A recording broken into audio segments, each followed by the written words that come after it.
Bonjour et bienvenue à Accès MRC. Mon nom est Isabelle Gagnon et cette semaine, on parle de la Société de gestion environnementale et on reçoit pour ce faire Laurier Bergeron et Audrey Pelchat. Bienvenue à vous deux. Audrey qui est directrice générale de l'organisation, Laurier qui était président au cours des quatre dernières années, je crois. La Société de gestion environnementale, la SGE, comme on l'appelle couramment, a 30 ans cette année. On l'a célébré récemment. D'ailleurs, on pourrait peut-être commencer par faire un peu d'historique, parce que c'est pas tous les gens qui savent comment ça a démarré, cette aventure-là de la Société de gestion environnementale. Et il y a 30 ans, c'était pas, on va se le dire, un sujet très, on va dire sexy, l'environnement. C'était pas au goût du jour tellement. Comment ça a parti tout ça? On n'en parlait pas encore il y a 30 ans. C'est un petit groupe de personnes qui se sont rencontrés dans une maison privée. Puis, ceux qui connaissent un peu la ville de Dolbeau-Mistassini, on a ce qu'on appelle le parc centre-ville. À l'époque, était plus un dépotoir qu'un parc. Et ces gens-là étaient préoccupés justement par cet endroit-là, bien précis. C'est ce qui a fait germer l'idée. Donc, ils se sont formés un comité. Ils ont monté un projet pour aménager ce secteur-là de la ville. Ça a commencé par un grand nettoyage. La première année, en 1993, c'était nécessaire. Ce projet-là a débuté, a duré 4 ans. Il était en phase sur 4 années. Ça a été un petit peu la naissance du groupe. C'était pas un organisme à proprement parler à cette époque-là. C'est une corporation. Oui, c'est une corporation qui a été créée à ce moment-là avec un conseil d'administration. Et ça a été créé officiellement. D'accord. Quelques années, c'est 5 ans plus tard que là, il y a eu une fusion de différents organismes qui œuvraient au niveau de Dolbeau-Mistassini, mais toujours en lien avec l'environnement. Un festival de l'environnement, un comité pour l'environnement. Fait qu'ils ont fusionné ces 3 organismes-là pour vraiment former la Société de gestion environnementale. Elle existait déjà, mais ils ont tous utilisé ce nom-là, la Société avec des objectifs, une mission qui, 30 ans plus tard, est encore d'actualité et même encore plus. Ces gens-là étaient quand même visionnaires et ont vu plus loin que ce que les gens regardaient à cette époque-là. Parce que là, on parle du parc centre-ville, mais il y a eu d'autres choses. Ça s'est additionné au fil des années. Oh, il y a eu vraiment beaucoup de projets qui ont été... Nommons-en quelques-uns. On parlait de mission, des valeurs. On peut peut-être revenir là-dessus, peut-être. Oui, bien, il y a eu beaucoup de sensibilisation qui a été faite, là, même au niveau, dans les écoles, au niveau de l'économie d'eau, au niveau de la protection des milieux naturels, au niveau de la gestion des matières résiduelles. Donc, il y a eu beaucoup de sensibilisation, des projets beaucoup en lien avec la sensibilisation en lien avec l'environnement. Ensuite de ça, il y a eu beaucoup de projets en lien avec l'aménagement. Aménagement de bandes riveraines, aménagement de jardins pluviaux. On est rendu aux aménagements comestibles. Donc, on s'en va beaucoup, on continue beaucoup avec ça, là, les aménagements durables. Là, on est rendu là. Actuellement, on travaille beaucoup avec la ville de Dolbeau-Mistassini. Ils nous amènent des projets quand on parle de communauté nourricière de Dolbeau-Mistassini. Mais la SGE a été interpellée pour monter ce projet-là qui va prendre de l'ampleur, qui va devenir quand même assez important. On peut peut-être l'expliquer un peu, qu'est-ce que c'est? On a travaillé sur le plan de la communauté nourricière de Dolbeau-Mistassini. Donc, dans ce plan-là, ça finissait justement par des actions, là, qu'on allait une liste d'actions qui allaient pouvoir être réalisées. Donc, des aménagements comestibles, des plantations de fleurs pollinisatrices dans différents secteurs de la ville. On a notre jardin solidaire au parc de la Pointe-des-Pères. Donc, ça aussi, c'est un type d'action là, qui s'insère là, dans le plan là, de développement de la communauté nourricière de Dolbeau-Mistassini. Donc, le gouvernement a sorti une espèce de projet d'autonomie alimentaire. Bien, ce plan-là tend à nous emmener vers une certaine autonomie alimentaire au niveau de la municipalité. On vous voit beaucoup œuvrer sur la Pointe-des-Pères. En fait, ça a été un de vos grands terrains de jeu. Ça l'est encore, si je ne me trompe pas. Oui. Je crois, sans trop me tromper, que c'est vraiment la SGE qui a procédé, qui s'est occupée vraiment de l'aménagement. La SGE est gestionnaire de la Pointe des Pères. La ville de Dolbeau-Mistassini en est propriétaire du terrain, mais la SGE en fait la gestion. Et la Pointe des Pères fait partie du parc des Grandes-Rivières. Oui. Donc, il y a la MRC qui est impliquée aussi. Ça fait qu'on travaille toujours en collaboration avec tous ces organismes-là. Mais effectivement, les travaux, ça passe par nous autres. Nous, on est plus en entretien des sentiers, entretien des infrastructures présentes, entretien des arbres morts pour transformer ces arbres morts-là en abri pour la petite faune, exemple. On est vraiment en entretien d'espaces verts, mais vraiment au niveau de l'aménagement. Fait qu'on a 2 vergers. On a 2 vergers collectifs avec différentes espèces d'arbustes fruitiers. Donc, nous, on fait l'entretien. On fait l'entretien de ces arbustes-là. On taille, on enrichit le sol, on met du BFR. C'est toutes des tâches en entretien d'espaces verts. Là, on a justement finalisé la bande riveraine là, cette année, au mois de juin, justement. Ouais. La belle grosse bande riveraine là, qui est située sur le bord de la rivière Mistassini. Ouais.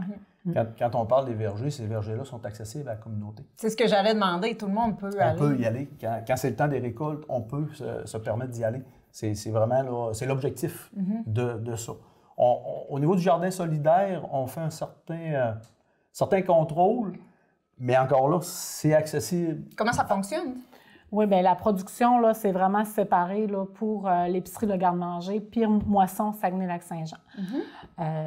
Donc, le fonctionnement, le démarrage des semis, on collabore avec des écoles, l'école Le Tournant, Le Parcours, puis Jean Dolbeau, qui démarrent les semis pour nous. Puis, au début de juin, là, vers le 10 juin environ, on va planter les semis que les écoles, que les élèves des écoles ont démarré dans les écoles. Puis ensuite, là, ils viennent nous aider là, à planter là, quand c'est la période là, de plantation des semences. Ouais. Donc, ils viennent nous aider. Okay, donc, c'est une belle collaboration avec le milieu scolaire. Puis, oui, c'est de la sensibilisation. En même temps. Et là, vous entretenez ça tout l'été. Oui. Vous nourrissez ça, c'est le cas de le dire, tout l'été, dans l'objectif que les récoltes soient faites pour Moisson et pour l'épicerie communautaire La Garde-Manger. Oui, exactement.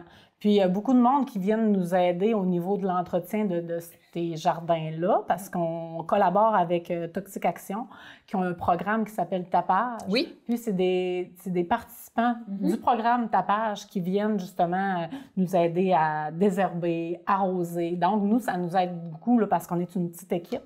Donc, ça nous aide beaucoup là, au niveau de ce type de tâches-là, de collaborer avec cet organisme-là. Ouais. C'est vraiment intéressant, la collaboration avec le milieu. Donc, la SGE ne travaille pas toute seule dans son coin. Non. Il y a vraiment des ramifications un peu partout. Oui, parce que c'est la seule façon. C'est la seule façon de réaliser des choses, c'est de travailler ensemble. Tu parlais de petite équipe, Audrey. Ça ressemble à quoi, l'équipe de la SGE? Souvent, présentement, en tout cas, depuis que je suis là, en 2020, là, souvent, on a 1, 2 chargés de projet. Des fois, on peut en avoir durant l'été des stagiaires. Là, j'ai l'impression que ça va augmenter, justement parce que les projets s'additionnent. Des stagiaires là, qui nous viennent de la technique de milieu naturel. Puis aussi, là, il y a une nouvelle formation qui va se donner là, au CFP d'Alma.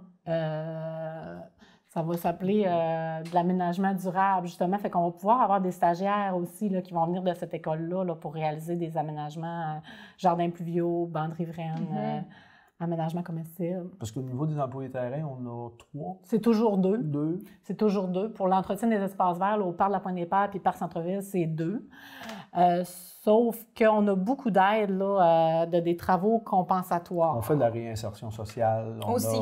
C'est ça, la SGE, c'est un organisme qui est très actif dans le milieu. Puis on va chercher justement des ressources comme ça pour aider. C'est certain que c'est quand même important de passer des entrevues à ces candidats-là, qui veulent venir nous aider. C'est du donnant-donnant. Sauf qu'on s'assure vraiment que ce soit des personnes là, qui respectent nos valeurs. Donc, de cette façon-là, on a des candidats, justement, là, que ça fonctionne bien avec l'équipe. Vous avez mentionné la grande collaboration, évidemment, avec la ville de Dolbeau-Mistassini, Oui. avec la MRC de Maria-Chapdelaine. Est-ce que vous travaillez avec d'autres municipalités du coin aussi? D'autres organisations? Oui, c'est ça. Nos plus belles réalisations des dernières années, parce que moi, je parle pour... Tes 4 dernières années. Présentement, oui, c'est ça. C'est vraiment les plus belles nos plus... Peut-être les plus significatifs? Oui. Nos plus grands partenariats, ça a été avec l'organisme de bassin-versant Lac-Saint-Jean, puis le CREDD, le Conseil régional du développement durable au Saguenay-Lac-Saint-Jean. Donc, c'est vraiment de jumeler nos forces, justement, de dire, bon, bien, un organisme a beaucoup d'expérience en communication, un autre organisme a beaucoup d'expérience par rapport aux lois. Souvent, quand on aménage, on a besoin d'avoir des permis, des autorisations. De règles à respecter. Oui, en environnement. Donc, en jumelant nos forces, en travaillant avec des organismes environnementaux qui ont beaucoup d'expérience, bien, c'est certain qu'on va couvrir tous ces volets-là qui sont tous importants. Donc, c'est vraiment plaisant de travailler en équipe avec d'autres organismes, là. Puis c'est les résultats qui sont toujours très impressionnants. On est toujours très fiers là, du résultat final, là. Parlant de cette collaboration, entre autres, avec l'organisme de bassin-versant et le CRED, on a parlé il n'y a pas longtemps, justement, là, d'une belle action, d'un beau projet de sensibilisation là, dans les sentiers de VTT. Oui, on l'appelle le projet, c'est sensibilisation des utilisateurs de VHR à la protection des milieux naturels. Là, c'était dans la MRC Maria-Chapdelaine. Là, on va dupliquer le projet pour la MRC Domaine du Roi avec la municipalité de Mastoyache. Donc, ce qu'on a développé, c'est différents outils de sensibilisation. Vraiment, ça va justement de l'affichage dans les sentiers, des panneaux de signalisation qui nous informent justement là, des différents milieux dans lesquels qu'on peut passer puis qu'on veut protéger. On a justement là, des cartes didactiques. Oui. Chaque relais, c'est quand même un projet important. Puis moi, ce que j'aime dans ça, c'est que c'est un projet qui va s'exporter. L'année prochaine, on monte le projet pour la Domaine du Roi. Mais après ça, avec la Fondation de la Faune, avec les clubs quad, ils sont intéressés à l'étendre au Québec au complet. Ça, c'est une belle reconnaissance de l'organisme. Vraiment. C'est vraiment plaisant. Puis, tu sais, la Fondation de la Faune, on a réalisé des capsules de sensibilisation. Puis la Fondation de la Faune les partage, les clubs quad, les clubs motoneige. Fait on dit, OK, il y avait vraiment un besoin, puis on répond vraiment à un besoin. On était rendu là, justement, à protéger la faune-flore à statut particulier, les différents milieux sensibles dans différents secteurs du Québec. Donc, on est très, très fiers. Là, c'est certain que présentement, on est plus autour du lac Saint-Jean, présentement. Qui sait? Bien, si on exporte à la grandeur du Québec. Oui. Il y a un intérêt pour les clubs quad.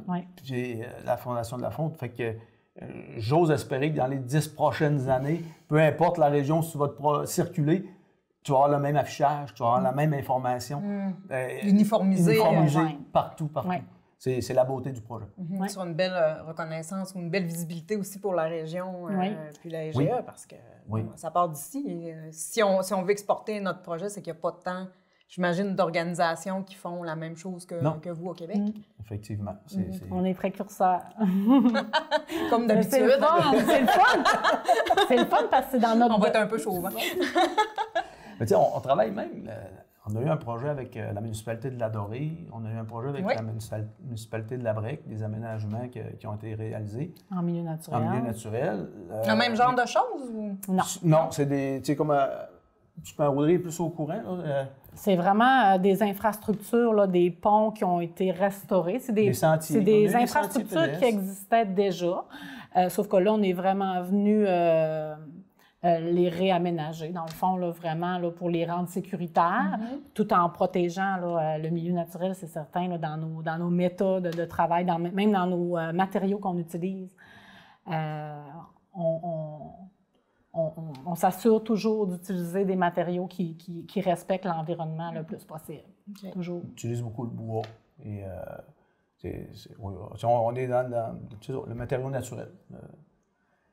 Ensuite, on a moi, ce que j'aime bien parler, c'est les jardins pluviaux qui ont été réalisés dans différentes municipalités. On a 10 municipalités au total. du Lac-Saint-Jean. C'est quoi au juste un jardin pluvial? Oui, un jardin pluvial, ça a plusieurs objectifs. Ça aide beaucoup au niveau de la filtration. Je ne sais pas par où commencer. L'objectif premier du jardin pluvial, c'est de récupérer l'eau de pluie sur des bâtiments qui ont souvent des toitures plates. On va tout amener l'eau à le même endroit. On va faire un jardin qui va, comme disait Audrey, filtrer cette eau-là. Au lieu qu'elle soit renvoyée dans le système, sur l'asphalte, puis dans le système, exactement, elle va être utilisée pour embellir, dans le fond, une partie de notre terrain. Les 10 municipalités, c'est beaucoup les hôtels de ville ou des bibliothèques qui ont été réalisés. Mais la beauté de ce projet-là, c'est qu'on peut le réaliser à la maison, nous autres aussi. Au lieu des fois, on a des problèmes d'infiltration d'eau parce qu'on envoie trop d'eau le long des fondations. Bien, en aménageant un jardin pluvial, bien, on va éliminer cette quantité. On va l'utiliser à bon escient, cette quantité d'eau-là. Est-ce que c'est une expertise que l'AEGE pourrait partager dans la population? Oui, pour monsieur tout le monde, c'est fait déjà? Très facilement. Oui, quelqu'un qui nous appelle, qui nous contacte, nous, on peut réaliser un plan d'aménagement d'un jardin pluvial, puis on peut lui conseiller, on peut lui proposer différentes espèces d'arbustes là, pour qu'il choisisse, même au niveau du visuel. C'est lui qui décide, ou c'est elle qui décide la forme aussi de son jardin pluvial. T'sais, on va partir d'un rectangle, mais ça peut être un ovale, ça peut être... Donc, c'est vraiment... Puis ça l'apporte beaucoup au niveau aussi d'éviter les inondations. Oui. Ça aide à prévenir les inondations. Ça aide beaucoup aussi au niveau de, justement, là, la filtration des contaminants. Donc, ça l'apporte beaucoup. Là. C'est très intéressant. Effectivement, je ne connaissais pas le concept. Je trouve ça extrêmement intéressant. C'est un concept à développer. Oui. Puis je pense qu'il a sa raison d'être. Avec les changements de température qu'on connaît, des précipitations très élevées, je ne dis pas qu'on va régler le problème, mais on peut l'atténuer. Oui. L'addition de petites solutions va aider à mieux le gérer. Dans l'ensemble. Ouais. J'aimerais ça qu'on revienne. La SGE, ça a parti avec le projet du Parc Centre-Ville. C'est pas terminé, cette histoire-là. Au fil des ans, on a continué quand même. Oui, on discutait tout à l'heure, Audrey, tu nous disais que, il y a des choses qui se sont modifiées au fil des ans. J'aimerais ça c'est certain que le type de sol, là, quand on se rapproche de la rivière, là, est beaucoup argileux. Là, donc, ça a beaucoup bougé. Donc, on a préféré garder les structures stables, comme une passerelle avec un petit belvédère. Puis, dans le fond du milieu naturel, là, dans le fond de la pente, là, près du ruisseau, c'est certain que toutes ces structures-là ont été sécurisées au niveau de la solidité là, du bois. Là, présentement, le nouveau projet sur lequel on travaille, c'est vraiment la remise à niveau de ce milieu naturel. Donc, c'est pas fini, ça va se poursuivre. Oui, les 3 prochaines années. Oui. Okay. Est-ce qu'il y a des nouvelles choses qui vont être aménagées ou c'est vraiment de consolider? C'est consolider, oui. Je pense que c'est le bon mot. Étendre un petit peu le jardin, un petit peu pour situer les gens.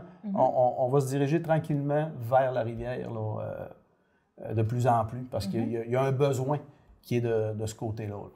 C'est vraiment un projet là, on fait une demande à Éco-Action. Donc, les objectifs de ce financement-là, justement, c'est la qualité de l'eau. Aider le projet, il faut qu'il aide à la qualité de l'eau, à la restauration du milieu. Donc, on va collaborer avec différents collaborateurs. Donc, entre autres, les travaux publics de la ville de Dolbeau-Mistassini qui vont nous aider au niveau de la sortie du ponceau, tout l'enrochement. Ils vont nous aider beaucoup à ce niveau-là. On va collaborer avec le Cégep de Saint-Félicien qui vont nous aider. Bien, c'est une classe qui vont finir en aménagement de la faune, qui vont venir nous aider pour tout le travail là, pour les déflecteurs puis les seuils qu'on va réaliser dans le ruisseau qui ont comme fonction de réoxygéner le cours d'eau. Donc, toutes les actions qu'on va réaliser ont vraiment toujours un objectif. On va planter des arbustes dans le talus. L'objectif, c'est de stabiliser le talus parce qu'il y a la rivière, pas la rivière, mais il y a la rue des érables. C'est certain que de stabiliser ce talus-là, c'est prioritaire. Réaménager les bandes riveraines de ce ruisseau-là, bien, ça réoxygène encore, ça protège les habitats fauniques du cours d'eau. Puis, on travaille avec l'OBV là-dessus aussi. Oui. C'est un projet là, qui implique quand même plusieurs partenaires. Le CREDD aussi, parce qu'on réaménage, oui, physiquement, comme je suis en train de parler, on réaménage le cours d'eau, oui, mais on ajoute des panneaux d'interprétation qui étaient désuets, on les a enlevés pour en rajouter, puis les mettre au goût du jour. C'est vraiment là, faire ressortir là, les services écosystémiques des milieux humides. Puis même, on va interpeller la population justement pour le choix des sujets d'interprétation qui va se retrouver sur les panneaux. Là. Donc... Fait que le projet initial, la SGE, se continue 30 ans plus tard et va même plus loin encore. C'est la beauté un petit peu que je trouve de ça. Donc ça va être un projet sur 3 ans. 3 prochaines années. OK, donc qui commence en 2024? Ça commencera en 2024, effectivement. Les actions comme plus physiques, je vous dirais, vont se réaliser plus en 2025. Puis le volet plus sensibilisation, ça va être plus en 2026. Donc en 2024, on est plus en planification, en réalisation des plans pour les différents travaux. Oui, il y a beaucoup de préparation parce qu'il y a beaucoup d'intervenants. Oui. Fait que si on veut avoir un travail efficace, il faut se planifier comme il faut. Parce qu'on collabore avec des organismes aussi, là, comme la Maison des jeunes. On va impliquer des jeunes pour la plantation. On va impliquer des participants de tapage pour la récupération des blocs qu'on retrouve présentement dans les pentes. Là. Il va y avoir du nettoyage beaucoup aussi là, en début de projet, là, dans l'année 2024. Interpeller la population à participer aussi? C'est plus à travers des organismes. OK. Donc, il va y avoir l'organisme, là, un centre d'action bénévole. Oui, c'est ça. Le centre d'action bénévole, justement, on les a interpellés. Puis, on a toute une lettre d'appui là, pour ce projet-là. Là. Donc, eux, il va y avoir des bénévoles qui vont venir nous aider là, à récupérer le bois mort, parce qu'il va y en avoir beaucoup. La récupération d'arbres morts. Ces interactions-là avec les différents organismes du milieu permettent à un petit organisme comme la SGE qui compte 4-5 personnes de réaliser des projets d'envergure. Oui, c'est parce que c'est quand même remarquable tout ce que vous êtes capable de faire. C'est ça. Avec une petite équipe. On est la petite bougie d'allumage, mais ça. Ce qui permet de faire des travaux quand même importants. Okay. Avez-vous d'autres projets dans les cartons qui s'en viennent ou ça va être principalement ce projet-là, plus tout ce que vous gérez plus VHR, c'est ça. MRC Domaine du Roi puis Mastoyage. On conserve le volet d'installation des bouées de navigation sur la rivière Péribonca. Okay. Oui. Donc, c'est l'installation et le retrait à l'automne. L'entretien des balises. L'entretien des balises. On a plusieurs, là...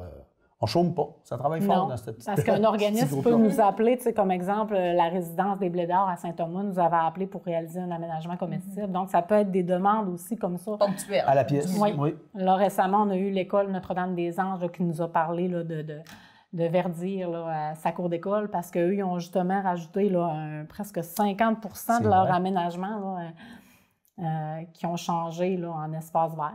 Donc, il manque des arbres. Il manque des arbustes, puis là, nous autres, on est là pour venir faire équipe avec eux là, pour vraiment répondre là, à leurs besoins. On travaille avec des paliers gouvernementaux, oui, mais on travaille avec le privé aussi. Okay. On réalise des bandes riveraines, il y a des gens qui ont des chalets sur le bord d'un cours d'eau, que la problématique des algues bleues, on a entendu parler il y a quelques années, on en parle moins, mais elle est encore là. Fait que c'est des projets ça, qui sont réalisés aussi par la SGE. On peut faire de la proposition, les plans, on peut faire de l'accompagnement. On a quelques-uns de réaliser, là, des gens qui avaient des problématiques vraiment précises, bien ciblées, qui ont communiqué avec nous autres. Mais s'il y a quelqu'un qui veut juste embellir sa bande riveraine au lieu d'avoir du gazon, bien, il peut nous appeler puis on va l'aider. Oui, parce qu'on sait que les végétaux, les racines des végétaux là, peuvent être une solution là, pour garder nos terrains stables. Éviter l'érosion. Des solutions, on va en avoir besoin, je pense, au cours des prochaines années. Donc, on n'a pas fini d'entendre parler de la SGE. On en a toujours en développement durable. Oui. C'est la grosse qualité de communiquer avec la SGE. Ouais. Laurier Bergeron, Audrey Pelchat, merci beaucoup d'avoir été avec nous. Merci beaucoup à toi Merci aussi. beaucoup, Isabelle. Merci d'avoir été avec nous, vous aussi, cette semaine. Je vous rappelle que les émissions sont toutes disponibles en format balado. Sur ce, je vous dis à la semaine prochaine.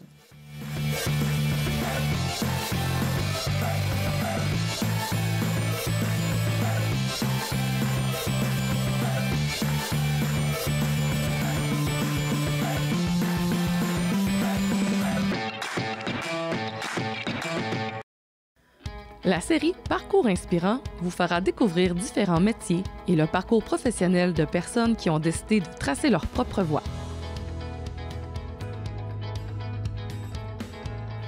Avec transparence et générosité, ils s'ouvrent à vous et partagent leur expérience. Et vous verrez que le chemin n'est pas toujours tracé d'avance.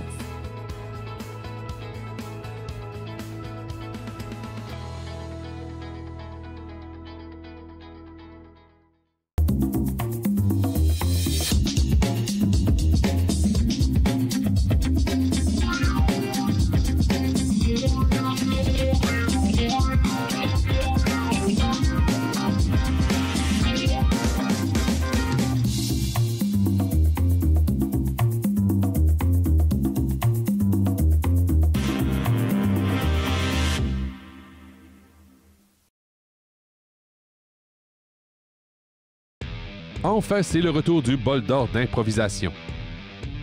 Ce tournoi d'improvisation, qui en est à sa 17e édition, est une compétition provinciale d'improvisation qui rejoint plusieurs équipes de joueurs talentueux en provenance d'un peu partout au Québec. Ne manquez pas les matchs de ce grand concours qui a lieu dans la somptueuse salle de spectacle des Jardins Maria-Chapdelaine à Dolbeau-Mistassini. Bon match!